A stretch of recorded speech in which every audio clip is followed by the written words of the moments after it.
I promised you a story, didn't I? Yeah, I promised you a campfire story. All right, story about me not wanting to be a dad. All right, well, you're going to enjoy this. I was 11 or 12, and I was talking to a friend of mine named Mark. And actually, Jordan was there too. My old buddy Jordan was there. And there were a few other guys there too. And we were telling jokes.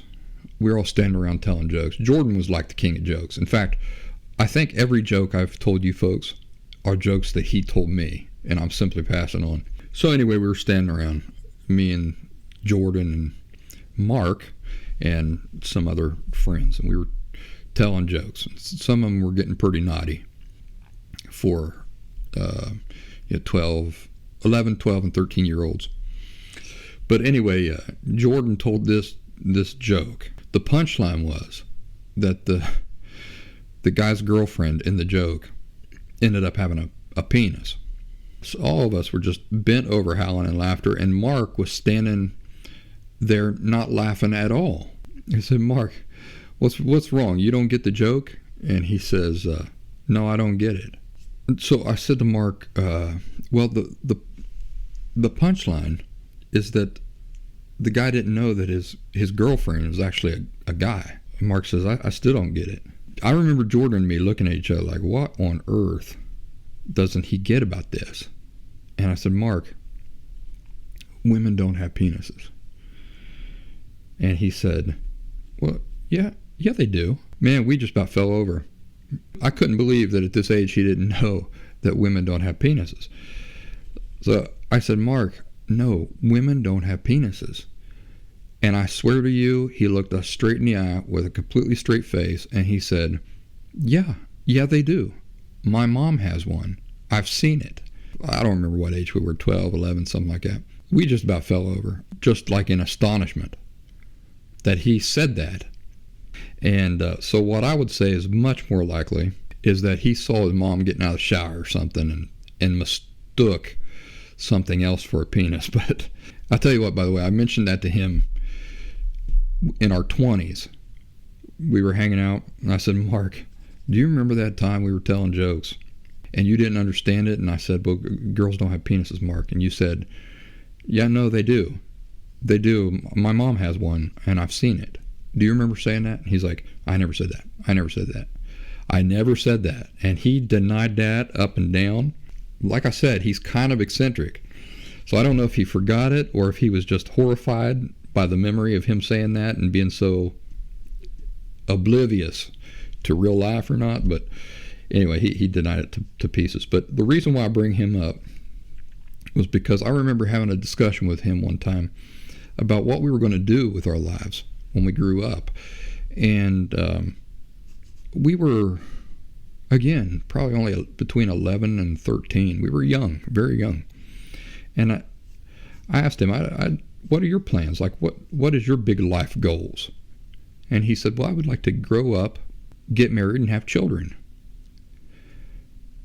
Let's say we were 12. For me to hear him say that at 12, to me that was the most crazy talk I'd ever heard in my life. I remember at that age, hearing him say that, I had to question him over and over again about why would you do that to yourself?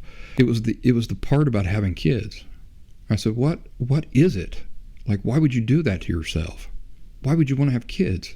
And he was like, well, I just do. That's what lots of people do. It appeals to me. That's what I want to do.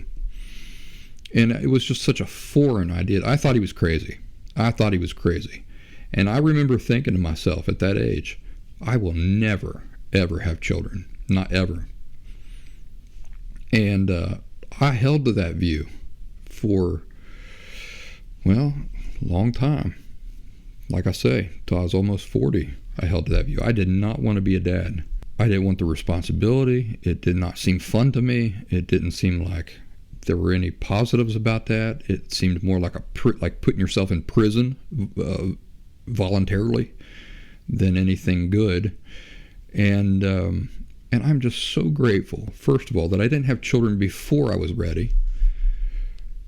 And I'm so grateful also that I did not miss out on that tremendous honor, that possibility in life, because it has turned out to just be the greatest thing I have ever done.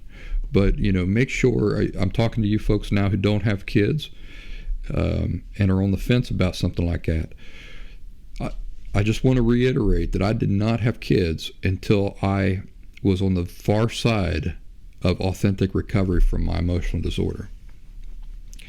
It was at that point where I started to realize that now, I'm not going to be a bad father. I'm not going to damage them in the same way that my parents parented. I've got a lot of now new, healthy, wonderful perspectives that I know will serve me well as a parent. And the desire was there. The desire had been born inside of me to become a father at that point. I'm not saying run out and have kids without some conditions. Make sure that you meet some conditions, get healthy. Make sure that you're ready for it, you're truly ready for it. And then if it's something you want to do, I'm telling you, if you're committed to doing it right and being a great dad or a mom, there's nothing else in life like it. It has refined me as a person like very, very few things could. The greatest thing, really, I think, for me personally, in becoming a parent, even when I was married, even when I was in relationships with other people, I was still very selfish. I still lived for myself primarily. Becoming a parent for the right reasons when you're healthy really reveals to you the joys of living for things that are beyond just you selfishly looking out for your own interests. It rounds you out as a person, I think.